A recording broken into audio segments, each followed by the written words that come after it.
Chapter 3 The Evil Eye. About noon, I went to the skipper's room with a cooling drink and his medicine. Bobby lay where I left him. He sat up a little higher in the bed, and seemed both weak and excited. The aura globe glowed dim so as not to hurt his eyes. It cast a soft light, lending his complexion a healthier sheen than his condition merited. "Ethan, you're the only one I've encountered who's worth anything. You know I've always been good to you, boy. Not a month passed where I've not given you your piece of eighth." He took a deep breath and leaned his head against the back of the bed. "Now, I've been brought down low, deserted by everyone, except for you, laddie." He tried to raise his hand. "You'll bring me a flagon of grog, won't you? Or better yet, liquid fire." "The doctor," I began. His eyes flew open. He cut me off, cursing the doctor, in a feeble voice, but as full of vinegar as he could muster. "Doctors are nothing but swabs and snoggers. Fix it, what the hell does he understand about spacefaring men?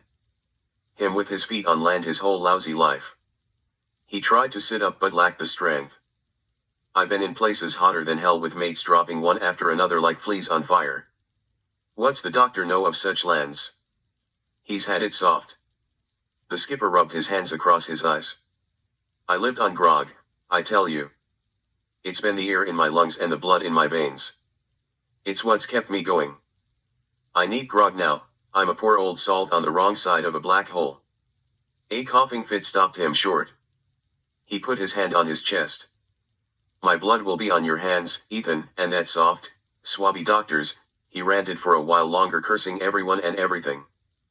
"Look, see how my fingers fidget," he continued in a pleading tone.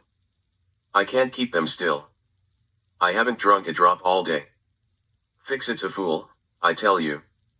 If I don't get some grog, I'll get the seismic shakes and deadly dreams." Bobby pointed with a wobbly finger. "I had some already. I saw old Jack in the corner behind you, as plain as day." He tried to sit up again. "I'm a man who's lived a rough life. If I get the deadly dreams, I'll raise hell, and you know I can do it." Bobby tried to soften his voice. "The doctor himself admitted one drink wouldn't hurt me. I'll give you a whole gold ploof for a flagon, Ethan." He grew more and more excited, and this alarmed me because my father was on his deathbed and needed quiet. "All I want from you is what you owe my father. I'll get you one grog, and that's it." I went downstairs, and when I returned and handed him the drink, he grabbed it and drank the flagon dry. "I feel better already. And now, did that do good doctor say how long I must lie here?" "A week, maybe longer." "Damn swab. A week. I can't lay here that long, they'll set the evil eye on me before then. Those loafers and good-for-nothing lubbers want to steal the air from my lungs." He became more animated and his hands flailed about. "Good-for-nothing sorry sacks of shit who couldn't hold on to what they got, and now they want to grab what's mine. Is that spacefaring behavior, I ask you?" He looked at me with pitiful eyes, and then half laid back in bed. "But I'm a saving soul," his voice softened. "I never wasted good money, nor lost it neither. I'll tell you this as true as I'm lying here, I'll trick them again. They don't scare me. I'll find another hideaway and ditch them just as I did before." Another coughing fit overtook him. After it subsided, he struggled to get out of bed. The skipper held on so tight his clawed finger dug into my shoulder, making me want to cry out. He moved his legs as though they were tied to anchors. His peppery words contrasted with his quavering voice. He paused and sat on the edge of the bed to catch his breath, kneading the sheet in his shaky hand. "Fix-It's done me good," he muttered in such a quiet tone, I struggled to understand him. "Oh," he sighed, resignation colored his voice.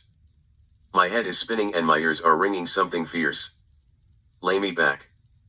Before I helped him, he fell onto his side. I lifted his legs and put him back where he'd been. He laid still and silent for a long while with the specter of death hanging over him.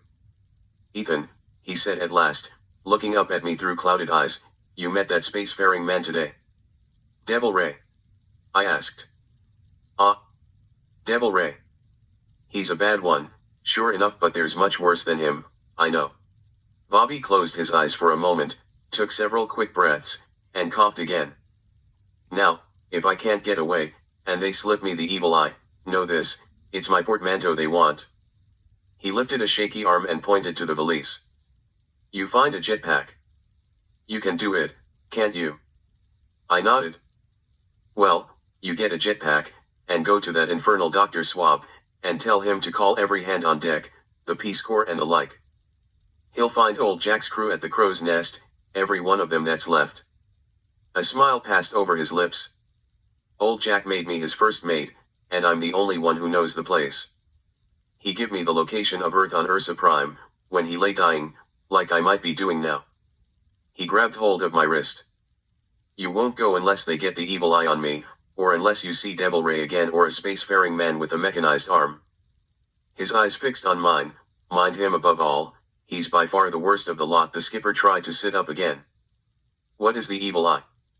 It's a summons. Keep your eyes peeled, Ethan, and upon my honor I'll give you an equal share. Bobby wobbled for a moment and fell back in bed. He rambled on a little longer and his voice grew weaker. I gave him more of his medicine, which he took without complaint. If ever a swashbuckler wanted drugs, Ethan, it's me. He soon fell into a deep sleep and I left him. I wondered what to do. Should I go to the doctor and tell him the whole story? He would be able to take charge and set things on an even course. On the other hand, I lived in fear the skipper might turn on me, and Lord knows, he's capable of it. But as things shook out, my father died, which put all other matters to one side. Our grief, neighbors' visits, funeral arrangements, and running the inn kept me busy. I had no time to think of Bobby, much less fear him or the spacefaring man with the mechanized arm.